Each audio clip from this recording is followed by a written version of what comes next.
Madam, ഇപ്പോൾ fibroids സാധാരണ സ്ത്രീകളിൽ കണ്ടുവരുന്നൊരു പ്രശ്നമാണല്ലോ. അപ്പം ഇതിന് സർജറി ആണോ എല്ലാ സ്ത്രീകൾക്കുള്ള ഓപ്ഷൻ? ഈ ഫൈബ്രോയിഡ് എന്ന് പറഞ്ഞു കഴിഞ്ഞാൽ പലതരത്തിലുണ്ട്. അപ്പം ഓരോ പേഷ്യൻസ് എങ്ങനെയാണ് പ്രസന്റ് ചെയ്യുക എന്നുള്ളത്, അതായത് ബ്ലീഡിങ് ആണോ, അല്ലെങ്കിൽ ജസ്റ്റ് തടിപ്പ് മാത്രമായിട്ട് തോന്നുന്നതാണോ, ബുദ്ധിമുട്ടുകളൊന്നുമില്ല, അല്ലെങ്കിൽ പല പ്രഷർ എഫക്ട്സ് കൊണ്ടുണ്ടാവുന്നതാണോ, ഇതിനനുസരിച്ച് ട്രീറ്റ്മെൻറ്റും ഡിഫർ ചെയ്യുന്നു. അതായത് യങ്ങർ ഏജ് ഗ്രൂപ്പിലുള്ളവർക്ക് നമ്മൾ ഹോർമോണൽ പിൽസ് പോലെ ഗുളികകളാണ് ആദ്യം സ്റ്റാർട്ട് ചെയ്യുക. ഗുളികകളിൽ നല്ല കൺട്രോൾ കിട്ടുന്നവർക്ക് നമ്മൾ ഗുളിക തന്നെ കണ്ടിന്യൂ ചെയ്യുകയാണ് ചെയ്യുക കുറച്ച് നാൾ. ഗുളികയിൽ കംപ്ലൈൻ്റ് അല്ലാത്ത ആൾക്കാർക്ക് നമ്മൾ മെറീന പോലത്തെ ഇൻട്രായൂട്രൈൻ ഡിവൈസസും യൂസ് ചെയ്യാറുണ്ട്. അതും നല്ല എഫക്റ്റീവായിട്ടാണ് കാണല്. പക്ഷെ ഇതും ഇൻട്രായൂട്രൈൻ ഡിവൈസ് എന്ന് പറഞ്ഞാൽ അതും ഹോർമോണൽ ഡിവൈസസ് തന്നെയാണ്. കോപ്പർട്ടി പോലെ തന്നെ നമ്മൾ ഇൻസേർട്ട് ചെയ്ത്, പക്ഷെ കോപ്പർട്ടി അല്ല, ഹോർമോണൽ ഡിവൈസസ്.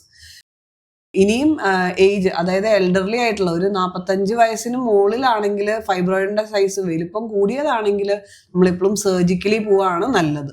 അതായത് ഗർഭപാത്രം റിമൂവ് ചെയ്യുക എന്നുള്ളതാണ് പ്രൊസീജിയർ. കാരണം ഈ മുഴ മാത്രം എടുത്ത് കളയുമ്പോൾ ഉള്ള ഒരു ബുദ്ധിമുട്ട്, ഫൈബ്രോയിഡിന്റെ ഒരു പ്രത്യേകതയാണ് അത് പിന്നെയും അതേ സൈറ്റിൽ അല്ലെങ്കിൽ വേറെ പല സൈറ്റിലായിട്ടും പിന്നെയും പല ഫൈബ്രോയിഡ് ആയിട്ട് തന്നെ ക്ലസ്റ്ററിൽ ഫോം ചെയ്യുകയാണ് ചെയ്യുക.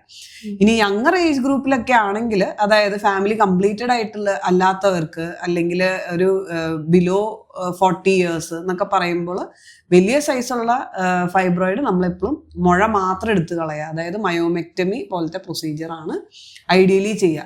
ചില ഏജ് ഗ്രൂപ്പിൽ നമ്മൾ ഈ യൂട്രൈൻ ആർട്ടറി എംബോളൈസേഷൻ എന്ന് പറഞ്ഞ ഒരു പ്രൊസീജിയർ ഉണ്ട്. അപ്പം യൂട്രസിന് ബ്ലഡ് സപ്ലൈ നൽകുന്ന യൂട്രൈൻ ആർട്ടറി നമ്മൾ അവിടെ എംബോളൈസ് ചെയ്യുകയാണ് ചെയ്യുക. അപ്പം അതിൻ്റെ രക്തോട്ടം കുറയുമ്പോൾ നമുക്ക് ഈ ബ്ലീഡിങ് ഇഷ്യൂസ് എല്ലാം കുറഞ്ഞും കാണാറുണ്ട്.